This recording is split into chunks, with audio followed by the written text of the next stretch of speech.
Hey, it's Jacqueline with systemsforselfcare.com, the place to go to learn how to joyfully and consistently show up and enjoy the life that you're creating.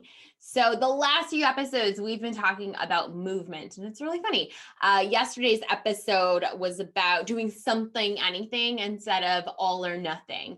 And as I was finishing the video and finishing the podcast, editing it and uploading it and all this stuff, I was like, oh, that is so interesting. You are talking about doing something, anything habits, but you completely stopped doing something that was important to you. You completely did not show up. So my mom and I have been doing walks I call them walk and talks. But we started at the beginning of the pandemic, and it's kind of gone through a little, some shifts. It was early in the morning in the beginning of the pandemic. And then when she had to go back to work, we shifted it to the evening. And because it has been so bitterly cold here in Chicago, I think it was like single degree digits, like 5 degrees, 7 degrees, 8 degrees. And strange enough, it being 18 degrees, we got all the snow, but it was like 18 degrees yesterday. But anyways, as I was finishing the episode up, I was like, oh, you completely stopped walking with your mom. You went to nothing. And I was like, that's funny. I think in the past, that would have been a sign like, see, you can't do anything right. Look at you. You're an imposter. You're a failure. Who are you to be giving advice about self-care? You can't even follow through on things. I know that that's what the voice would have been in the past. But instead, it was, oh, that's funny. That's funny that you stopped showing up. Okay, text your mom and show up. And so I texted my mom and I was like, hey, mom, it's 18 degrees. It's a little bit toasty, or it's a little bit warmer. Do you want to do a walk today? It can even just be 5 minutes. It doesn't have to be 20 or 30 minutes. It can just be 5 minutes. And so that's what we did. We hopped on the phone and we did a very, very short walk. And again, what's important about this is that we're just continuing the habit of showing up, the habit of us being on the phone together and moving our bodies outside. That habit is still there. And it might look different. Like it's right. So it's shorter. It's shorter than what it will look like during during spring and summer. But like there might be some variations of like, there might be some days that it is her walking on a treadmill and me riding the bike, or us just walking around the house. Like ideally I'd like to be outside and I'd like to feel air on my skin, but maybe there's going to be like a stormy day where we cannot go out, or maybe there's going to be a day that Paul and I are on a road trip and we are driving for 12 hours and I can't do a walk and talk with my mom. Then maybe those days it's just a talk. Maybe it's just a 3-minute check-in on the phone, right? So just getting back to that, okay, cool, let me do something, anything, instead of just completely saying, don't do anything at all. And instead of saying, oh my gosh, you're a failure, how dare you, exist, you can't do anything right. Instead of that, it's just like, oh, hey, go do the thing. So that's what we're going to talk about on today's episode, is when you realized you stopped doing the thing, what to do, how to handle that. Because hey, life is imperfect, and also not just life, not just our circumstances, our environment, but like you are an imperfect human. You are not a robot. No one can just like type in an algorithm or some code and like just make you function through life, quote, perfectly. Like that's not going to happen. You're a human, and we as humans, we're flawed. It just is what it is. So when you realize you stopped doing the thing, we have to remember that the goal of doing the thing, it's to show up. It's to run the system. It's to get a rep in. It's to cast a vote. It's to be the person, cast a vote for the person that you want to be, that aspirational identity, right? Doing the thing allows you, if we talk about pain and pleasure, doing the thing helps you move away from the pain, and it might be the emotional pain or the physical pain, move away from that pain and move closer to the pleasure, the joy that you want to create in your life. So doing the thing is like the catalyst or the vehicle, the conduit for getting that emotional change, right? So that's why we do the thing, so that we can get that emotional change. We can be the person that we want to be, so we can live the life that we want to live. The goal, like why you do a thing, it's not to tear you up. It's not, or not doing it. But like so many people, myself included, have had this perfectionist mindset of like, man, if you're not doing it exactly right and you mess up, you're the worst human in the world. You just can't do anything right. And yeah, it doesn't have to be like that. I know in one of the headspace meditations, Andy was talking about how some people exist in the world who just think that they're the best and they're just so boastful, and we use the word ego, like, oh man, their ego, massaging their ego. But if you're walking around and you're the opposite, oh my gosh, I'm the worst. Andy said, like, so now you're trying to be the best at being the worst, and it's also just your ego. So like you're looking for all these reasons that you're the worst on the planet. So again, you don't have to tear yourself up. You don't have to win the competition of being the worst human. You don't. So what do we do when you realize that you've been an imperfect human and you've stopped doing the thing, you stopped moving your body. You said, hey, 2021 is going to be all about consistently moving my body. I'm gonna train for some races. I'm gonna go outside and I'm gonna run. I'm gonna do something with this energy. I want to be active, right? So that's your aspirational identity. You're like, I want to be this active person. I want to be a runner, whatever it is. And then you stop doing the thing. If you have an all or nothing mindset, if you have that authoritarian, like everything has to be perfect, everything has to be strict, if you realize you've stopped doing the thing, you're probably going to jump into some sort of strict training plan, some sort of, oh man, I guess I should train for a marathon or train for an ultra marathon or buy this new, 21-day program or something that's really strict and it beats you into attendance. If you are on the other end, the nothing part, and you're being kind, maybe permissive, you might be like, that's okay. There's a pandemic. That's okay. You don't have to move your body. It's okay.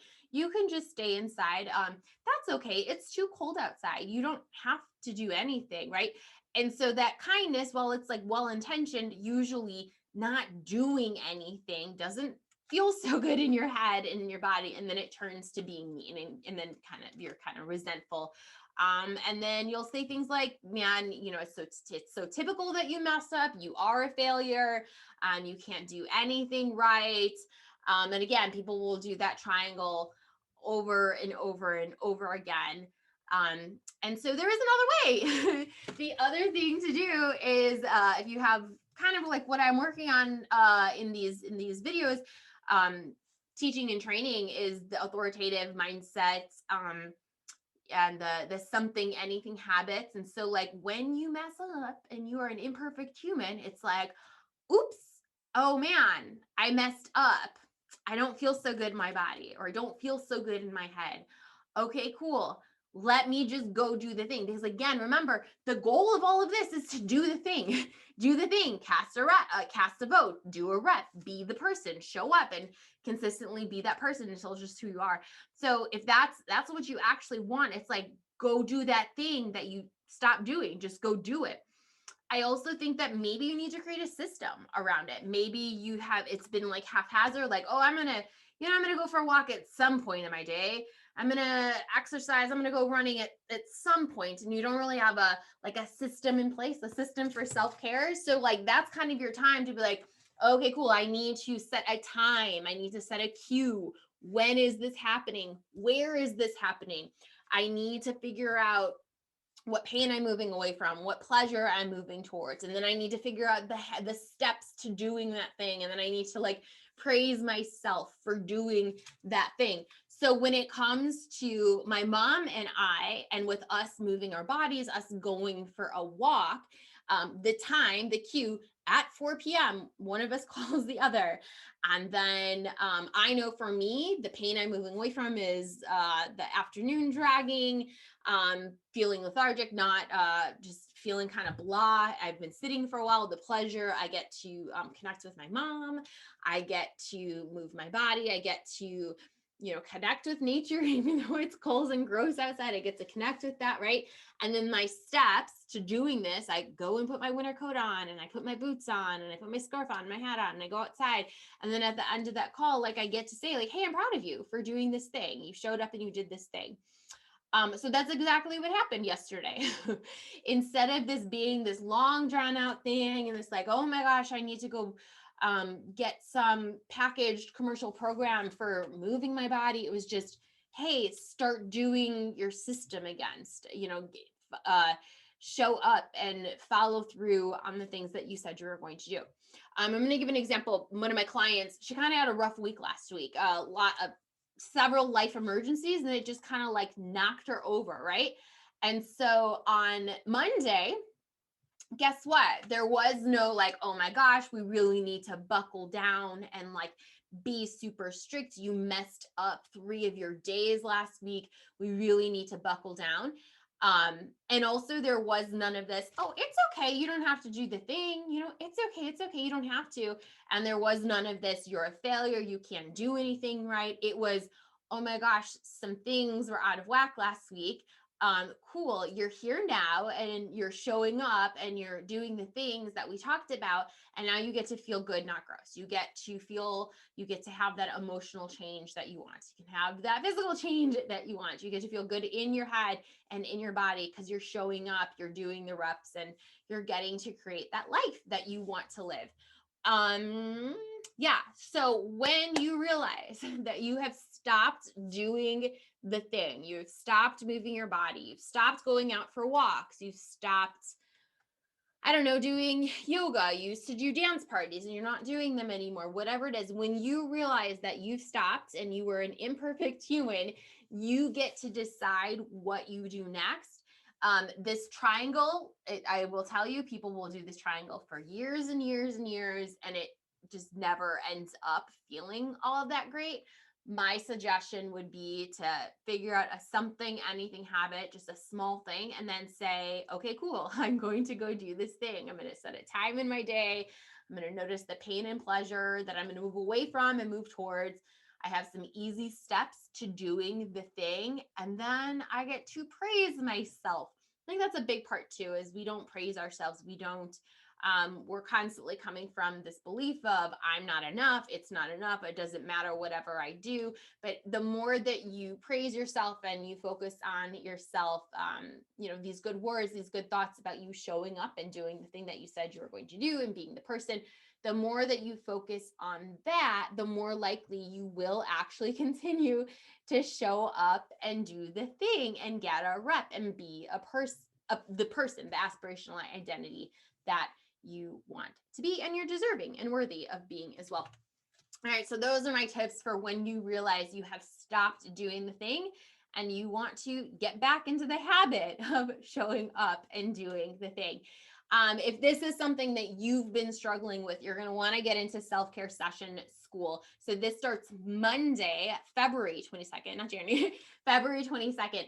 So self-care session school is for the people who are really struggling with consistency in 2021.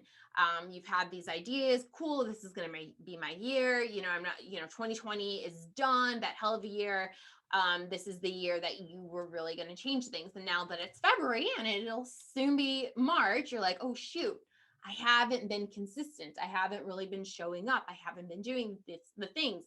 I had a big gust of energy at the beginning of the year, and that energy that it's just kind of waned. It's not there anymore. And you're like, okay, cool. I cannot keep doing this all nothing this all mindset because it keeps resulting in nothing. I need to figure out some good systems for self-care. I need to figure out some ways that I can do something, anything, and keep showing up and creating and living the life that you want to create. So self-care session school. We start on Monday, and you can go to systemsforselfcare.com/school to get registered. It's completely free. It's a 5-day challenge. You'll get your little course materials to start. Again, go to systemsforselfcare.com/school, and I'll see you at school. All right. Take care, everyone. Bye.